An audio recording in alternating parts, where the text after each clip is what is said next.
Welcome to jam point. بے شک سب تعریفیں اللہ ہی کے لیے ہیں جس کے قبضے میں یہ تمام جہان کا نظام ہے۔ اچھا، بہت سارے نوجوانوں کے اندر یہ پرابلم پائی جاتی ہے کہ نماز کے اندر ان کا جی نہیں لگتا، یا اگر وہ نماز پڑھنے لگ جائیں تو خیالات کہیں اور چلے جاتے ہیں، اور کبھی کبھی دل کرتا ہے کہ ابھی ختم کرو۔ تو اسے آپ ایک ٹرک سمجھو، جو میں حل آپ کو بتانے والا ہوں اس مسئلے کا۔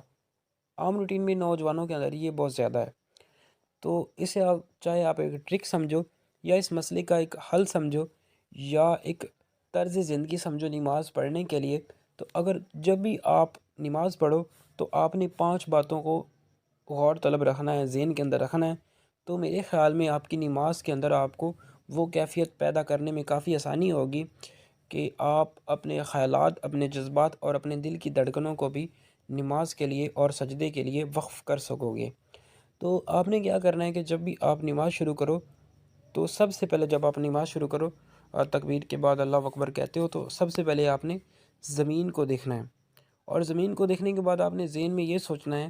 کہ یہ وہی زمین ہے جس میں مجھے ایک دن جانا ہے، جس میں مجھے ایک دن دفن ہونا ہے۔ اور جب آپ رکوع کرو تو اپنے پاؤں کو دیکھو، اور ذہن میں یہ خیال آپ کے آنا چاہیے جب آپ رکوع کر رہے ہو اور پاؤں کو دیکھ رہے ہو کہ یہ وہی پاؤں ہے جہاں سے میری روح نکلنی ہے۔ اور جب آپ سجدہ کرو تو اپنی ناک کی سمت دیکھو۔ خیال آپ کے ذہن میں اس وقت یہ ہونا چاہیے جب آپ سجدہ کر رہے ہو کہ سب سے پہلے مرنے کے بعد قبر میں میری ناک کی ہڈی ختم ہوگی۔ اور جب آپ بیٹھ جاؤ تو نظریں نیچے جولی کی طرف آپ کی ہونی چاہیے، یعنی کہ جو آپ کی جولی ہے، جب آپ بیٹھو نماز کے دوران، تو آپ کے ذہن میں یہ خیال اس وقت ہونا چاہیے کہ جب میں مر جاؤں گا تو میری یہ جولی خالی ہوگی، اور مجھے یہ خالی جولی ہی لے کے اس دنیا سے جانا ہے۔ تو مجھے اس دنیا کی جو دولت ہے اس کو زیادہ توجہ نہیں دینی چاہیے، اور اس کے برعکس مجھے